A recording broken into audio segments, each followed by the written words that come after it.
Morning my dear students. जैसा कि आप लोगों को पता है कि मैंने एक वीडियो बनाई थी कल शाम को कैपेसिटर एंड डाई इलेक्ट्रिक की।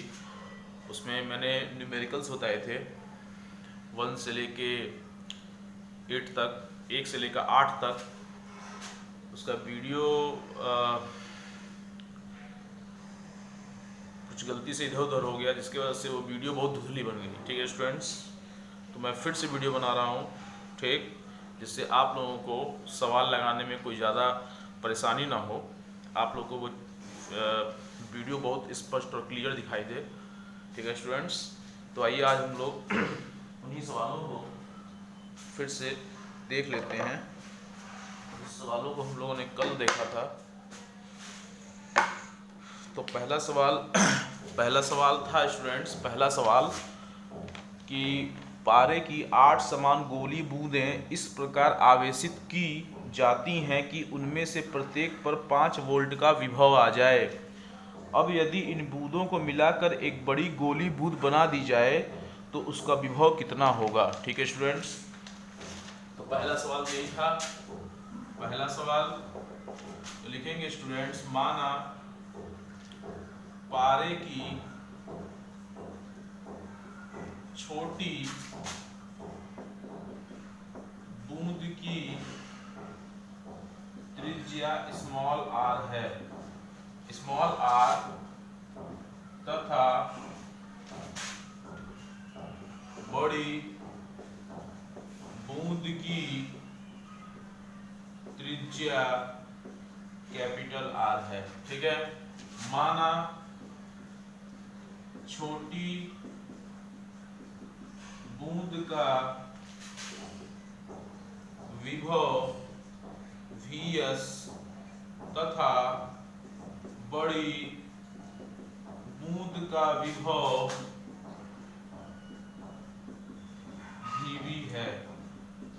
अतः ठीक है स्टूडेंट्स, हमने ले लिया, माना पारे की छोटी बूंद की त्रिज्या स्मॉल आर ले लिया और पारे की जो बड़ी बूंद की त्रिज्या है वो हमने मान लिया capital R.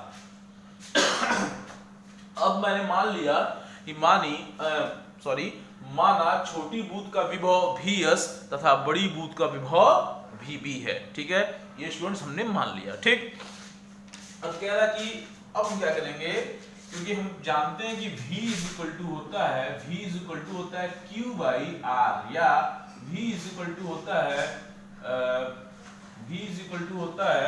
Q by R।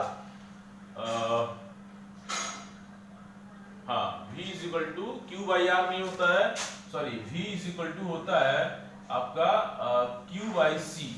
Students, V Q by C होता है कि नहीं होता है? अरे ये होता है students, V is Q directly proportional to V, तो Q is equal to CV, तो C is equal to Q by V।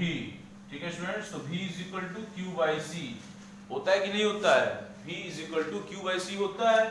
तो हम इसको ऐसे लिख सकते हैं, आपका Vs is equal to 1 upon 4 pi epsilon naught. अब आप सोच रहे होंगे स्टूडेंट्स कि 4 पाई एप्सिलॉन नॉट कहां से आ गई, तो हम जानते हैं C is equal to 4 pi epsilon naught into R होता है।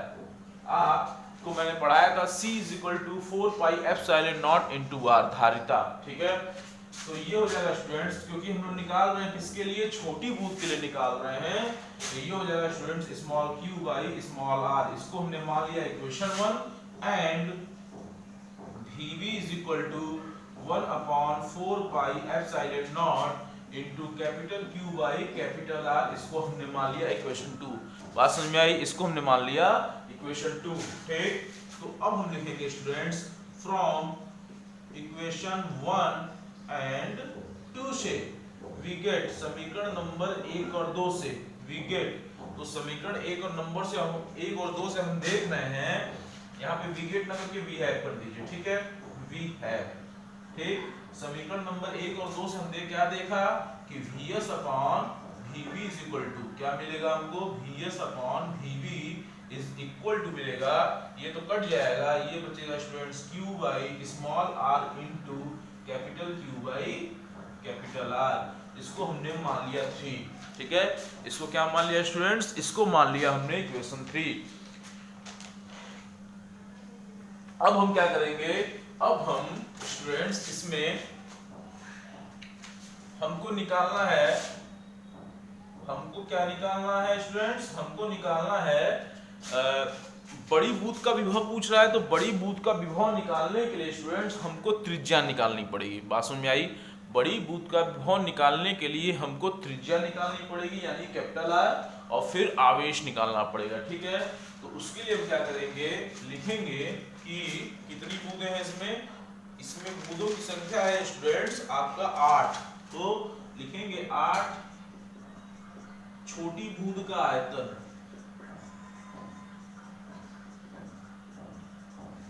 8 छोटी बूंद का आयतन इज इक्वल टू एक बड़ी बूंद का आयतन, ठीक है। और हम जानते हैं कि जो गोले का आयतन होता है स्टूडेंट्स वो होता है 4/3 पाई r क्यूब, ठीक है। तो 8 इंटू 4/3 पाई r क्यूब, स्मॉल r का उपयोग 4/3 पाई r क्यूब, तो यहाँ पे लिखेंगे 4/3 पाई कैपिटल R क्यूब बड़ी बूथ के लिए। बात समझ में आई? तो ये हो जाएगा स्टूडेंट्स 1 इंटू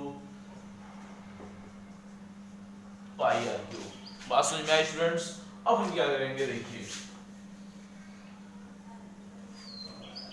तो ये हो जाएगा स्टूडेंट, देखिए 4/3 पाई से 4/3 पाई कट जाएगा, ये हो जाएगा students small r cube is equal to 8 small r cube. ये हो जाएगा students r cube is equal to 2 cube into r cube. ये हो जाएगा students r is equal to 2r। हो जाएगा कि नहीं हो जाएगा? बिल्कुल हो जाएगा, ठीक है। अब हमको निकालना है, ये हो गया, अब मिला, अब हमको निकालना है कैपिटल Q, कैपिटल R मिल गया। अब हमको क्या निकालना है स्टूडेंट्स, अब हमको निकालना है कैपिटल Q। तो capital Q is equal to लिखेंगे, चूंकि capital Q is equal to 8Q। अब आप सोच रहे होंगे कैपिटल, क्योंकि तो पारे की 8 समान बूंदें हैं यानी कि 8 बूंदें हैं, तो सर जी ने कैसे capital Q is equal to small 8Q लिख दिया? क्योंकि पारे की जो ये 8 समान बूंदें हैं स्टूडेंट्स, 8 समान बूंदें हैं, यही सब तो मिलकर के एक बड़े बूंद का निर्माण कर रही हैं। बात समझिएगा, जो पारे की 8 समान बूंदें हैं स्टूडेंट्स, यही सब तो मिलकर के एक बड़ी बूंद का निर्माण कर रही हैं, और जितना आवेश इसमें होगा जाहिर सी बात है उतना ही आवेश इस बड़ी बूंद में होगा। बात समझ में आई? क्लियर हुआ? तो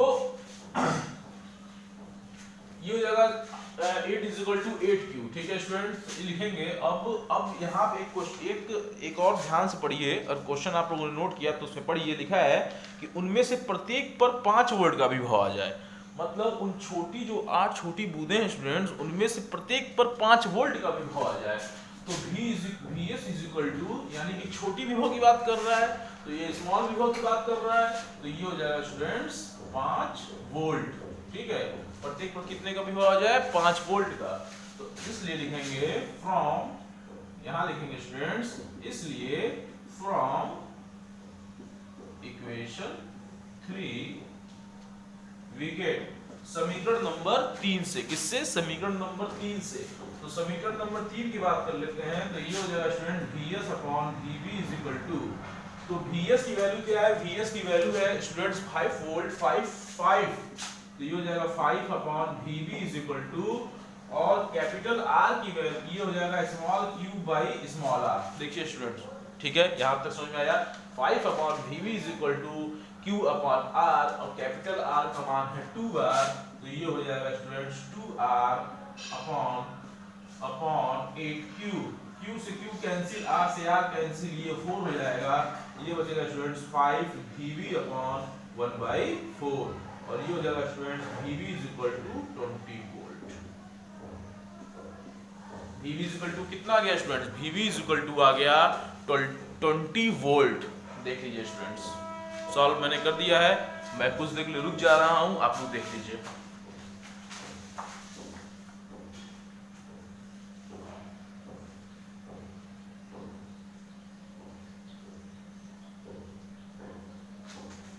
बात समझ में आई स्टूडेंट्स?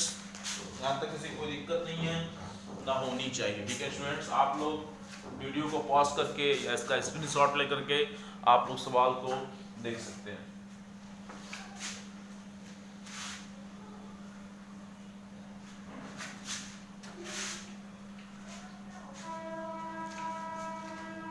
जो दूसरा क्वेश्चन है स्टूडेंट्स, जो इस चैप्टर का जो दूसरा क्वेश्चन है, सेकंड क्वेश्चन है, वो बिल्कुल पहले वाले क्वेश्चन की तरह है। ठीक है, तो इसको नोट करिए।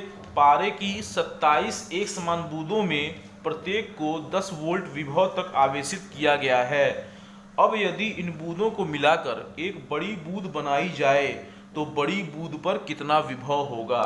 ठीक है, तो पारे की कितना बोल रहा है, पारे की एक समान 27 बूंदों की बात कर रहा है, और 27 बूंदों को मिला करके एक बड़ी बूंद का निर्माण हो रहा है। ठीक है, और उस पर विभव पूछ रहा है, यानी कि किस पे विभव पूछ रहा है, बड़ी बूंद पर विभव पूछ रहा है।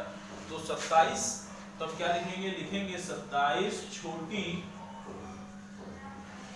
बूंद का आयतन इज इक्वल टू एक बड़ी बूंद का आयतन।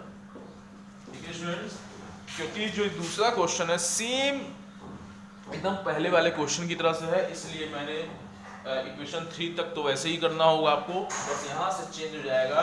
तो ये हो जाएगा students 27 into 4/3 pi small R cube 1 into 4/3 pi capital R cube. Pi 4/3 से 4/3 पाई कैंसिल हो जाएगा, ये क्या बचेगा, यहाँ देखिए 27 इंटू 4/3 पाई से मतलब 4/3 पाई और 4/3 पाई कैंसिल हो गया, ये बचेगा r is equal to 3r। ठीक है, r का मान कितना आएगा 3r, चूंकि capital Q is equal to हो जाएगा 27Q। बात समझ में आई, capital Q is equal to कितना हो जाएगा 27Q। क्यों, क्योंकि वही मैंने बताया, क्योंकि ये 27 बूंदें ही मिलकर के एक बड़ी बूंद का निर्माण कर रही हैं। जब ये 27 बूंदें ही मिलकर एक बड़ी बूंद का निर्माण करेगी तो जितना आवेश छोटी बूंदों में होगा ठीक उतना ही आवेश बड़ी बूंदों में होगा। ठीक है स्टूडेंट्स, अब Vs की वैल्यू क्या दी हुई है, तथा Vs इक्वल टू कितना दिया है, कह रहा है कि प्रत्येक बूंदों पर, प्रत्येक 27 बूंदों पर 10 वोल्ट का विभव आ जाए, तो ये है 10 वोल्ट। बात समझ में आई यहाँ तक? तो ये हो जाएगा स्टूडेंट्स, ये लिखेंगे फ्रॉम इक्वेशन 3 वी गेट, समीकरण नंबर 3 से, समीकरण नंबर 3 से Vs की वैल्यू है student 10 volt upon Vv is equal to, ये हो जाएगा students small q by small r into 3r upon 27q। r से r कैंसिल, q से q कैंसिल, ये 1/9 हो जाएगा, ये हो जाएगा 10 upon Vv is equal to 1 upon 9, तो ये हो जाएगा Vv is equal to 90 volt. बात समझ में आई? Vv की वैल्यू कितनी आ गई, Vv की वैल्यू आ गई स्टूडेंट्स 90 वोल्ट। आप लोग देख सकते हैं, मैं कुछ देर के लिए रुक जा रहा हूं।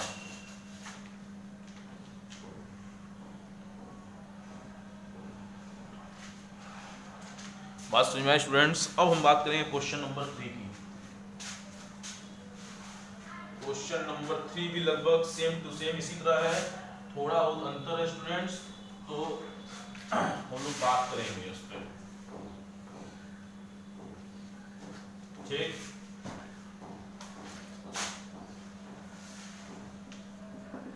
देखिए स्टूडेंट्स, क्वेश्चन नंबर 3 लिख लीजिए। कह रहा है समान रूप से आवेशित तथा समान त्रिज्या वाली जल की 64 बूंदें मिलकर एक बड़ी बूंद बनाती हैं। बड़ी बूंद के लिए जो इसमें पहला पॉइंट है स्टूडेंट्स वह है त्रिज्या, दूसरा पॉइंट है बी, वह है स्टूडेंट्स, जो बी पॉइंट है वह है विभव।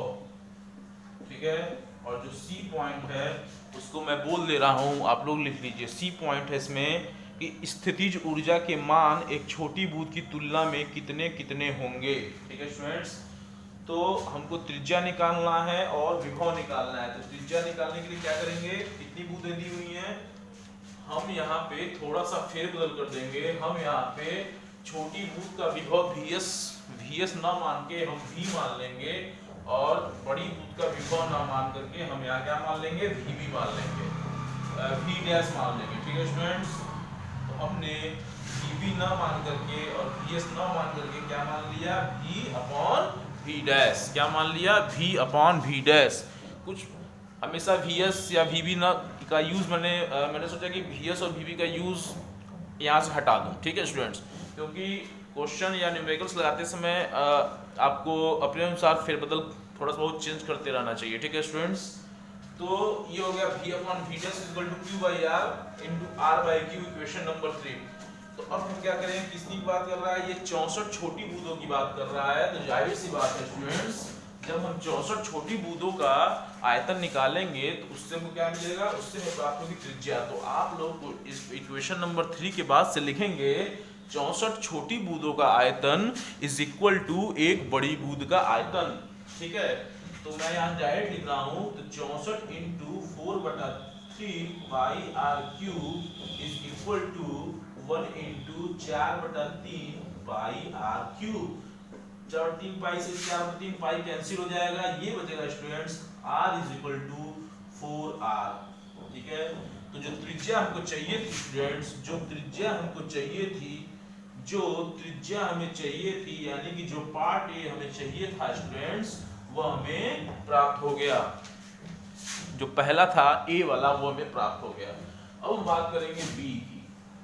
ये विभव की बात कर रहा है, तो ये क्वेश्चन में कहीं ये नहीं लिखा कि छोटी बूथ पर इतने वोल्ट का विभव आ जाए, चाहे जितने ही वोल्ट का विभव आ जाए। छोटी बूथ पर इसने कहीं ये क्वेश्चन में दिया ही नहीं है। ठीक है स्टूडेंट्स, बस डायरेक्ट विभव की बात कर रहा है।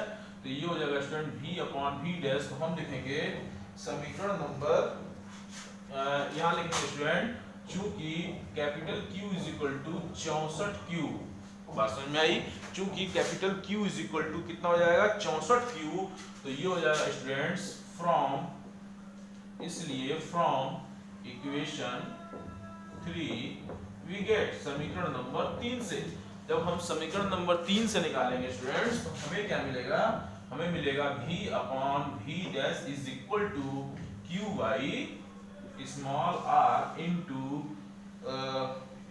4r upon 64q। q से q कैंसिल हो जाएगा, r से r कैंसिल हो जाएगा, 4 एकम 4, 4 छके 24। तो ये हो जाएगा v upon v dash is equal to 1/16। ठीक है, तो ये हो जाएगा स्टूडेंट्स कितना, v dash is equal to 16v। ठीक है स्टूडेंट्स, ये जो दूसरा पॉइंट था b वाला विभव निकालने के लिए, वो अभी हमें प्राप्त हो गया। बात समझ में आई, क्लियर हो गया। अब हम बात करेंगे c की।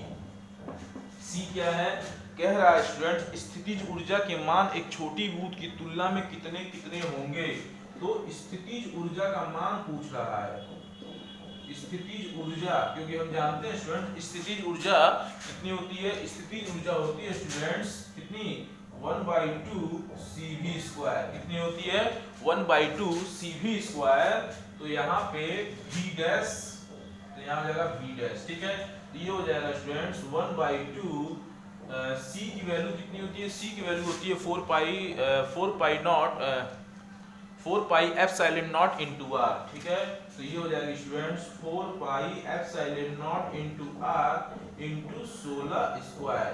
इसको सॉल्व करेंगे स्टूडेंट्स, इसको जब आप लोग सॉल्व करेंगे, ठीक है स्टूडेंट्स, हर चीज मैं नहीं सॉल्व करूंगा, कुछ आप लोग भी सॉल्व करिए। ठीक है, आप लोग इस क्वेश्चन को लगाइएगा सी को, तो जब आप इसको सॉल्व करेंगे स्टूडेंट्स, तो ये आ जाएगा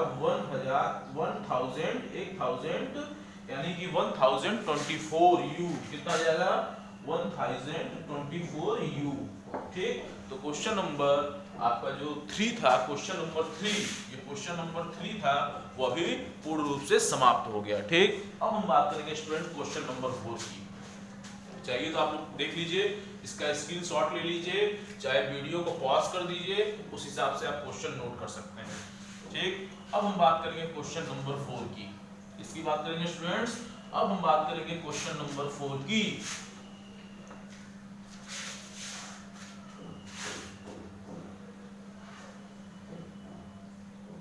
क्वेश्चन नंबर 4, ठीक है स्टूडेंट्स, क्वेश्चन नंबर 4 क्या कह रहा है? तो क्वेश्चन नंबर 4 अब हम देखेंगे, ठीक है स्टूडेंट्स। क्वेश्चन नंबर 4 अब हम देखेंगे, कह रहा है आसुत जल की कौन से जल की? आसुत, ठीक है।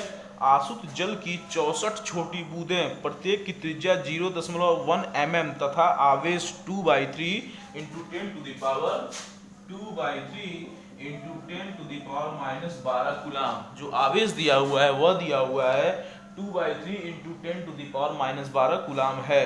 मिलकर एक बड़ी बूंद बनाती हैं। बड़ी बूंद पर विभव ज्ञात कीजिए, ठीक है स्टूडेंट्स। बड़ी बूंद पर हमको विभव निकालना है। माना तो हम जो पहला शुरुआत जहां से करेंगे हम वही लिखेंगे स्टूडेंट्स। माना छोटी बूंद की त्रिज्या स्मॉल आर है तथा बड़ी बूंद की त्रिज्या कैपिटल आर है। माना छोटी बूंद का विभव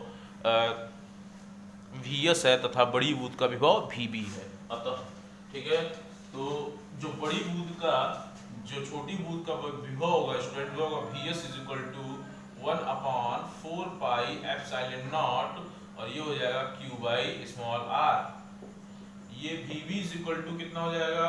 Vb = हो जाएगा 1/4 पाई एप्सिलॉन नॉट और कैपिटल Q/R कितना हो जाएगा? कैपिटल Q/R हो जाएगा, ठीक। अब प्रत्येक की त्रिज्या की बात कर रहा है। प्रत्येक की त्रिज्या यानी कि स्मॉल r है 0.1 mm। कितना है? 0.1 mm, ठीक है। अब हम निकालेंगे छोटी बूंद का आयतन। तो अब इसके बाद हम क्या करेंगे? इसके बाद हम लिखेंगे स्टूडेंट्स कि 64 छोटी बूंदों का आयतन = एक बड़ी बूंद का आयतन, ठीक है। तो 64 छोटी बूंद का आयतन निकालेंगे तो 64 इंटू 4/3 पाई r³ = 1 इंटू 4/3 पाई r³। 4/3 पाई से 4/3 पाई कैंसिल हो जाएगा, ये बचेगा r = 4 और बचेगा 4r, ठीक है स्टूडेंट्स। अब इस r की वैल्यू हम इसमें पुट करेंगे। जो r दिया हुआ है स्टूडेंट्स वह दिया हुआ है 0.1 mm। तो जब r की वैल्यू उसमें पुट करेंगे स्टूडेंट तो ये हो जाएगा r 4 इंटू 0.1, ठीक है, 0.1, ठीक है, mm। तो ये हो जाएगा students r = 0.4 into 10 to the power -3 sorry 0.4 into 10 to the power -3 metre. बात समझ में आई? क्योंकि मिलीमीटर को हमने मीटर में कन्वर्ट कर दिया। ये में जो r की वैल्यू थी स्टूडेंट्स, r की वैल्यू हमें प्राप्त हो गई। बात समझ में आई? अब हमको निकालना क्या होगा? अब हमको निकालना होगा कैपिटल Q। चूंकि कैपिटल Q = 64 बूंदों की बात कर रहा है तो 64 Q हो जाएगा, ठीक है स्टूडेंट्स। हमको किससे निकालना होगा? हमको निकालना होगा स्टूडेंट्स, क्योंकि यहाँ पे पूछ रहा है बड़ी बूंद बनाती हैं। बड़ी बूंद बनाती हैं तो बड़ी बूंद पर विभव निकालना है। तो बड़ी बूंद पर विभव निकालने के लिए हम क्या करेंगे? लिखेंगे इसलिए फ्रॉम इक्वेशन 2 वी गेट समीकरण नंबर 2 से। किससे निकालेंगे स्टूडेंट्स? निकालेंगे समीकरण नंबर 2 से। तो ये हो जाएगा students Vb = 1/4 pi epsilon not. 1/4 pi epsilon not की जो वैल्यू होती है स्टूडेंट्स वह होती है कितनी? वह होती है students 9 into 10 to the power 9 into, और बात है Q की, तो Q दिया हुआ है 64 इंटू ये कितना दिया हुआ है स्टूडेंट्स? यहाँ पे आसुत जल कितना दिया हुआ है स्टूडेंट्स? आवेश यानी कि जो स्मॉल q की जो वैल्यू दी हुई है वह दी हुई है स्टूडेंट्स कितना? स्मॉल q की जो वैल्यू दी हुई है वह दी हुई है यहाँ पे ध्यान से देखिए स्मॉल q की जो वैल्यू है, ठीक है। तो ये हो जाएगा student 64 into 2/3 into 10 to the power -12। बात समझ में आई? क्योंकि स्मॉल q की वैल्यू यही दी हुई है। तो ये हो जाएगा students 2/3 into 10 to the power -12। तो 64 इंटू कितना हो जाएगा? 64 इंटू ये क्या लिखा है? 2/3। तो ये लिखा है 2/3 इंटू 10 टू द पावर -12। ये अपॉन में हो जाएगा student 0.4 into 10 to the power -3। तो ये हो जाएगा students Vb is equal to 9 into 10 to the power 10 to the power 9 और 10 टू द पावर -12 को क्या हो जाएगा, ये हो जाएगा 10 टू द पावर -3। ठीक है स्टूडेंट्स, इसको मैं थोड़ा किनारे लिखूंगा, ये हो जाएगा 64, ये हो जाएगा 2 और ये हो जाएगा 10 टू द पावर -3। और ये बचेगा स्टूडेंट्स, मान लीजिए 4 into 10 to the power -1 into 10 to the power -3, ये हो जाएगा स्टूडेंट्स 9 इंटू यहाँ पे आ जाएगा 3। क्यों? क्योंकि ये 3 नीचे चल जाएगा। तो ये हो जाएगा स्टूडेंट्स, ये हो जाएगा, देखिए 3 3 जो 9 हो जाएगा और 4 कम 4 4 छके 24। तो ये हो जाएगा 3 into 16 into 2 into 10 to the power -3 into 10 to the power +4। ठीक, ये हो जाएगा स्टूडेंट्स कितना, ये हो जाएगा 1 नीचे बच जाएगा, उसका कोई मतलब नहीं है। यहाँ बचेगा students Vb is equal to 16 × 48 × 96 into 10। यही बचेगा 16 × 48 इंटू 96 इंटू 10। तो Vb इज इक्वल टू कितना आ गया, 960 वोल्ट। जो Vb की वैल्यू हमें मिली वह कितनी मिली, वह मिली 960 वोल्ट। ठीक है, क्वेश्चन नंबर 4 भी सॉल्व हो गया। आप चाहें तो कुछ देर के लिए देख सकते हैं।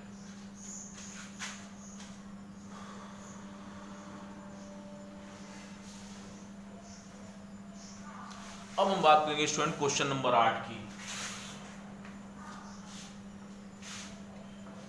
क्वेश्चन नंबर 5 की बात करेंगे। ठीक है स्टूडेंट्स, किसकी बात करेंगे? अब हम बात करेंगे क्वेश्चन नंबर 5 की। तो क्वेश्चन नंबर 5 लिख लीजिए स्टूडेंट्स। धातु के दो गोलों की त्रिज्याएं 18 सेंटीमीटर तथा 27 सेंटीमीटर हैं। प्रत्येक को 75 माइक्रोकूलाम आवेश दिया गया है। चालक द्वारा दोनों गोलों को जोड़ने पर उभयनिष्ठ विभव का मान ज्ञात कीजिए। ठीक है, क्वेश्चन नंबर 5। तो क्वेश्चन नंबर 5 क्या है कि दो गोले हैं, ठीक है, ए और बी, इनको जोड़ दिया गया है आपस में। ठीक, फिर कह रहा है कि त्रिज्याएं 18 सेंटीमीटर है, यानी कि R1 is equal to 18 centimetre और R2 is equal to 27 centimetre. Q1 is equal to दिया है 75 माइक्रोकूलाम और Q2 इज इक्वल टू भी दिया है 75 माइक्रोकूलाम। अब इन दोनों को जब हमने जोड़ा तो जो उभयनिष्ठ विभव मिला स्टूडेंट, जो उभयनिष्ठ विभव मिला, कॉमन पोटेंशियल मिला, वो हमको प्राप्त करना है। ठीक है स्टूडेंट्स, यानी कि V1 और V2 की तो कुछ वैल्यू रही होगी यहाँ पे। बात समझ में आई? V1 और V2 की कुछ न कुछ वैल्यू रही होगी यहाँ पे। ठीक है,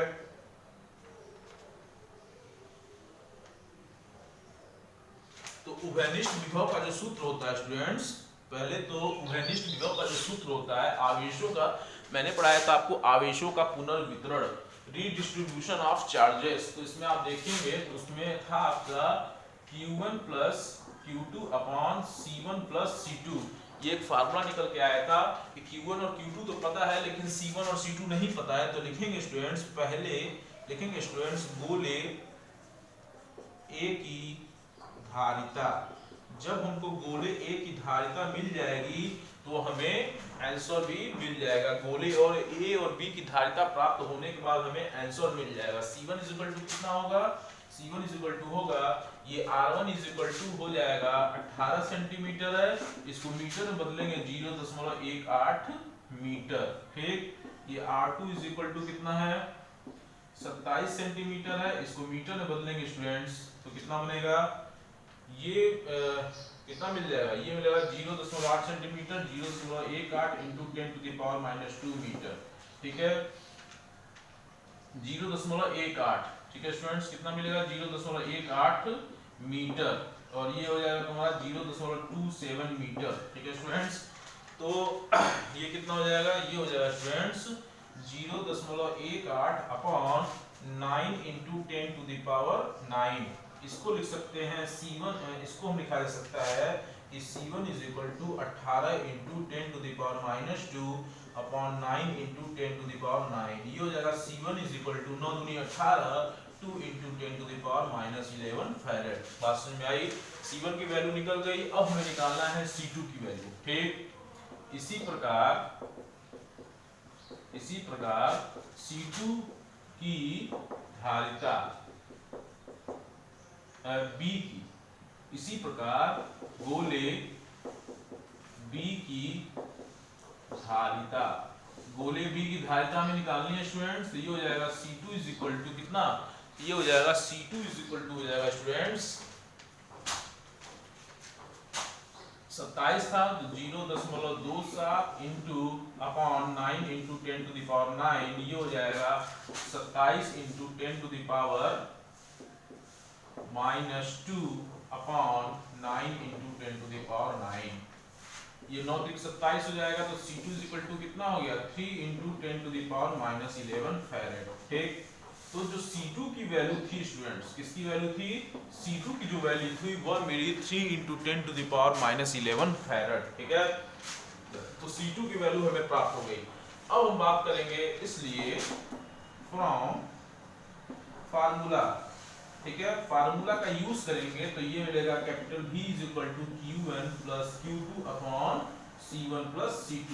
तो V is equal to Q1 कितना है 75 प्लस 75, ठीक है स्टूडेंट्स, ये 10 to the power -6 upon C1 plus C2, क्या स्टूडेंट्स है C1 प्लस C2, तो ये हो जाएगा 2 plus 3 into 10 to the power -11। बात समझ में आई, तो ये हो जाएगा students V is equal to 150 upon 5 into 10 to the power 6, 10 to the power 5। ठीक है, 5 से 15 हो गया, ये होगा 30 इंटू 10 टू द पावर 5, ये हो जाएगा V is equal to 3.0 into 10 to the power 6 volt.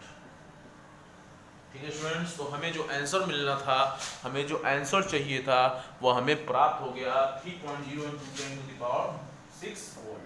ठीक है स्टूडेंट्स, ये हो गया आपका क्वेश्चन नंबर 5। अब हम बात करेंगे क्वेश्चन नंबर 6 की।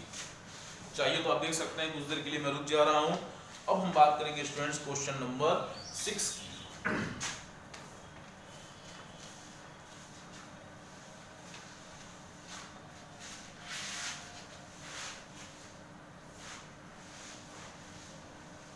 अब हम बात करेंगे स्टूडेंट्स क्वेश्चन नंबर 6 की। ठीक है, क्वेश्चन नंबर 6 आप लोग नोट करिए स्टूडेंट्स। कह रहा है कि एक समांतर प्लेट संधारित्र की प्रत्येक प्लेट का क्षेत्रफल 100 सेंटीमीटर स्क्वायर है। यदि दोनों प्लेटों के बीच का अंतराल 0.025 यदि 0.025 सेंटीमीटर है, ठीक है, यदि संधारित्र को 3.54 माइक्रोकूलम आवेश दिया जाए तो इसकी प्लेटों के बीच कितना विभवांतर होगा। ठीक है, क्वेश्चन मार्क। फिर लिखिएगा इसके बाद से, यदि प्लेटों के बीच अंतराल बढ़ाकर 0.05 सेंटीमीटर कर दिया जाए तो नया विभवांतर क्या होगा। ठीक है स्टूडेंट्स, तो गिवन दैट, पहले लिखेंगे गिवन दैट, क्या दिया हुआ है, दिया हुआ है कि क्षेत्रफल यानी कि A is equal to 100 centimetre square यानी कि 100 into 10 to the power -4 metre square. ठीक है, क्षेत्रफल की बात हो गई। अंतराल की बात कर लेते हैं, D इज इक्वल टू 0.025 कितना हो जाएगा स्टूडेंट सेंटीमीटर, तो ये हो जाएगा student 0.025 into 10 to the power -2 metre. बात समझ में आई यहाँ तक। अब कह रहा है कि संधारित्र को आवेश दिया जाए तो Q is equal to 3.54 microcoulomb की बात कर रहा है, तो ये हो जाएगा 3.54 into 10 to the power -6 coulomb. बात समझ में आई यहाँ तक। तब पूछ रहा है प्लेटों के बीच विभवांतर, ये संधारित्र की दो प्लेटें हैं प्लस प्लस प्लस और ये आवेशन द्वारा इनके बीच विभवांतर पूछ रहा है। क्या पूछ रहा है, विभवांतर पूछ रहा है। ठीक है, यानी कि V1 की वैल्यू पूछ रहा है और उसके बाद फिर V2 की वैल्यू पूछ रहा है। बात समझ में आई। पहले V1 की वैल्यू पूछ रहा है, फिर पूछ रहा है कि नया विभवांतर क्या होगा, यानी कि V2 की वैल्यू पूछ रहा है। इसमें ध्यान से देखिए, A दिया हुआ है, D दिया हुआ है, तो समांतर प्लेट यहाँ लिखेंगे स्टूडेंट्स, हम जानते हैं कि समांतर प्लेट संधारित्र की धारिता, समांतर प्लेट संधारित्र की धारिता होती है ε0/A/d, क्योंकि हम जानते हैं समांतर प्लेट संधारित्र की धारिता जो होती है वह होती है C = ε0 × A/d। बात समझ में आई। तो ए की वैल्यू क्या दी हुई है, ए की वैल्यू दी हुई है इतना, तो यहाँ लिखेंगे 8.85 into 10 to the power -12, क्योंकि एप्सिलॉन नॉट का मान कितना होता है, एप्सिलॉन नॉट का मान होता है 8.85 into 10 to the power -12, और ये हो जाएगा 100 into 10 to the power -4। बात समझ में आई। ये हो जाएगा d की वैल्यू है 0.025 into 10 to the power -2, ठीक है स्टूडेंट्स। तो ये हो जाएगा स्टूडेंट्स 885। बात समझिएगा, 8.85 को हम 885 लिख सकते हैं कि नहीं लिख सकते हैं, लिख सकते हैं स्टूडेंट्स। और ये हो जाएगा 10 to the power -2 10 to the power -12 into 100। 100 को क्या लिखा जा सकता है, 100 को हम 10 to the power 2 लिख सकते हैं कि नहीं लिख सकते हैं, बोलिए। 100 को 100 को 10 to the power 2 यानी कि 10 के पावर 10 के घाते 2 लिखा जा सकता है ना स्टूडेंट्स, बिल्कुल लिखा जा सकता है। तो ये हो जाएगा 25 into 10 to the power -3 into 10 to the power -2, ठीक है स्टूडेंट्स। ये हो जाएगा c इज इक्वल टू कितना, c इज इक्वल टू हो जाएगा, ये देखिए 10 to the power -2 से 10 to the power 2 का कैंसिल हो जाएगा, ये बचेगा 885 इंटू, ये देखिए यहाँ से 5वां 25 हो गया, 5 एकम 5 हो गया, 6 7 8 फिर 6 7 8 3 5 7 35 और 5 7 35, ये बचा स्टूडेंट्स कितना, ये बचा c is equal to 177 into कितना बचा 177 इंटू 10 to the power -12 और 10 to the power -4 हो जाएगा 10 to the power -16। जब 10 to the power -16 हो जाएगा स्टूडेंट्स, और ये कितना हो जाएगा, ये ऊपर ले जाएंगे तो ये हो जाएगा 10 to the power +5, ठीक है। ये कितना हो जाएगा, ये हो जाएगा 5, ठीक। तो इसको काटिए, 5 3 15 16 17 5 25 35.4 कितना आ जाएगा, c is equal to 35.4 into 10 to the power 16 5 11, तो -16 और -11, ठीक है। तो c की वैल्यू आ जाएगी 3.54 into 10 to the power -10 farad. बात समझ में आई। तो c की वैल्यू हमें क्या प्राप्त हुई, c की वैल्यू हमें प्राप्त हुई 3.54 into 10 to the power -10 farad.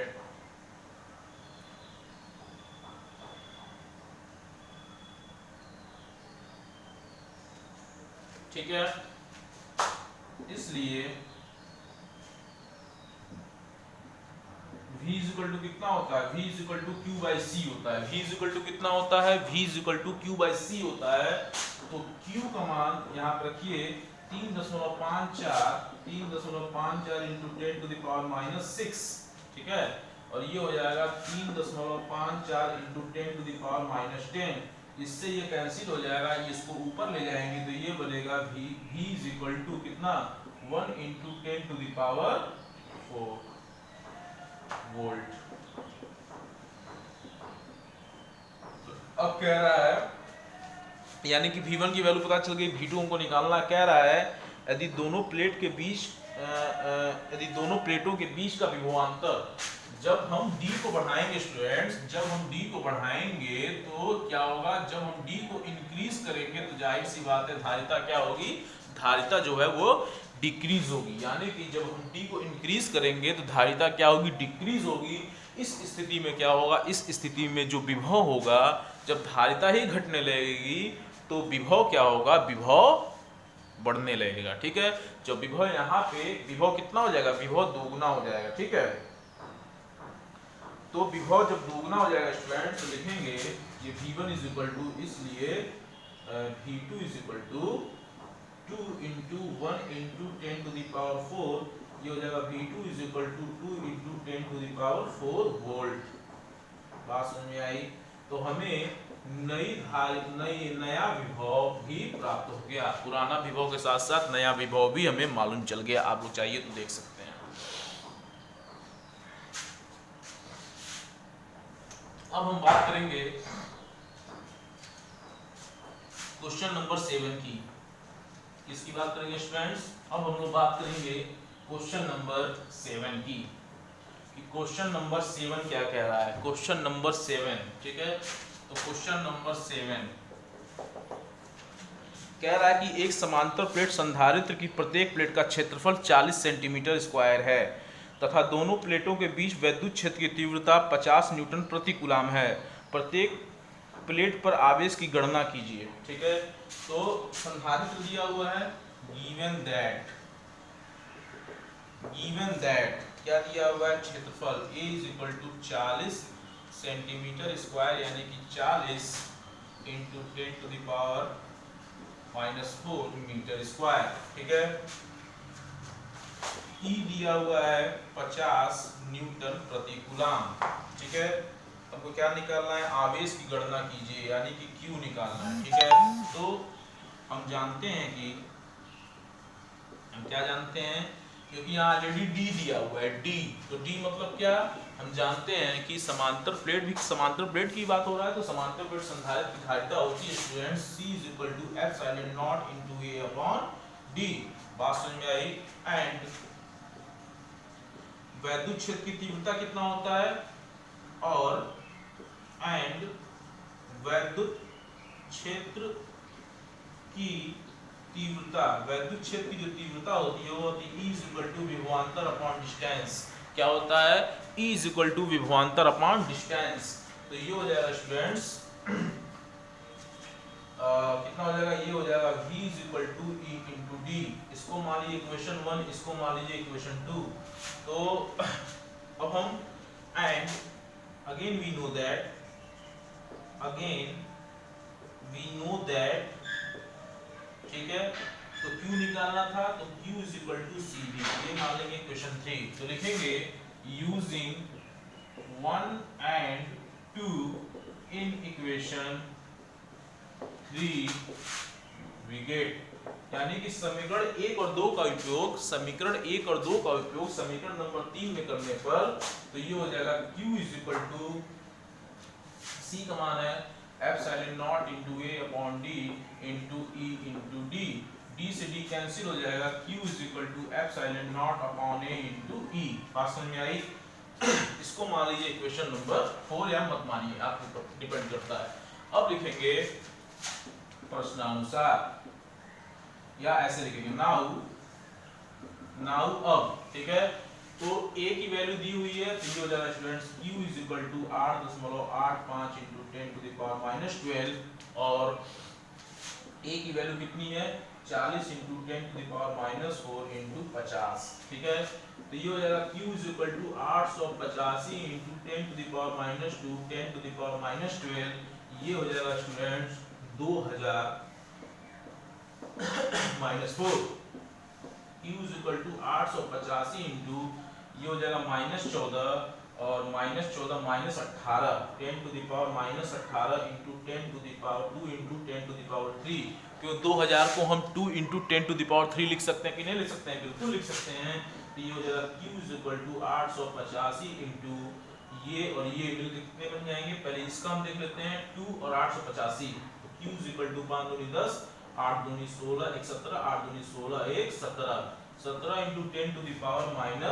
10⁻15। ठीक है स्टूडेंट्स, ये हो जाएगा Q = 1.77 × 10⁻3 × 10⁻15। तो Q = कितना हो जाएगा 1.77 × 10⁻12 coulomb.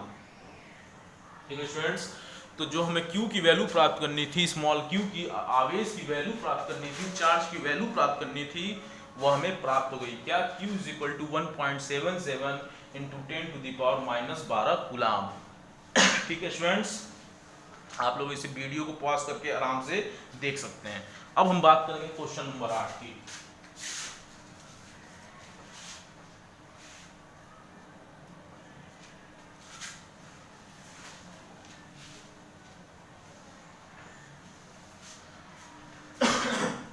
Question number 8, given that. ठीक है, तो क्वेश्चन नंबर 8 नोट करिए स्टूडेंट्स। कह रहा है 10 माइक्रोफैरड धारिता के एक संधारित्र का विभवांतर 100 वोल्ट से 200 वोल्ट कर देने पर इसकी ऊर्जा में हुई वृद्धि की गणना कीजिए।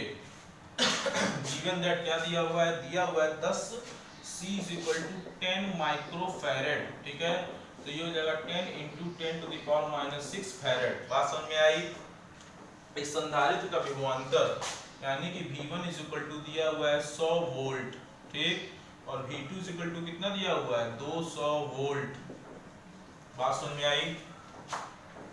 ऊर्जा में वृद्धि यानी कि डेल्टा U पूछ रहा है, ठीक, तो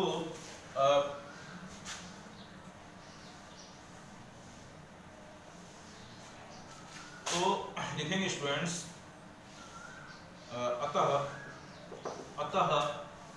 U1 = 1/2 CV1² इक्वेशन 1 मत मानिए, इक्वेशन 1 मान लीजिए। U2 = 1/2 CV2² equation 2। तो लिखेंगे यहाँ पे from equation 1 and 2 we get, यानी कि समीकरण नंबर 1 और 2 से, समीकरण नंबर 1 और 2 से हमें क्या मिलेगा? हमें मिलेगा students U2 minus U1 = 1/2 CV2² minus V1²। ठीक है स्टूडेंट्स, ये हो जाएगा डेल्टा U = 1/2 और C की वैल्यू है स्टूडेंट्स 10 × 10⁻⁻6 और V2 की वैल्यू कितनी है 200, यानी कि 200 स्क्वायर, ठीक है, 200 स्क्वायर माइनस 100 स्क्वायर। तो ये हो जाएगा स्टूडेंट डेल्टा U = 2 × 10 हो जाएगा 5 × 10⁻⁻6 इंटू ये हो जाएगा स्टूडेंट्स 2 दूनी 4 1 2 3 4 माइनस 1 2 3 4, ठीक है। ये हो जाएगा स्टूडेंट डेल्टा U = 5 × 10⁻⁻6 और ये हो जाएगा स्टूडेंट्स कितना 30,000, ठीक है। तो डेल्टा U = कितना लिख सकते हैं 5 × 10⁻⁻6 3 × 10⁴ लिख सकते हैं कि नहीं? 30,000 को हम 30,000 को लिख सकते हैं 3 × 10⁴ लिख सकते हैं ना स्टूडेंट्स। तो ये हो जाएगा डेल्टा U = 5 × 3 = 15, ये 5 और ये 3 ये मिलकर बन जाएगा 15 और ये हो जाएगा 10⁻⁻2, कितना हो जाएगा 10⁻⁻2, ठीक है, और ये हो जाएगा जूल।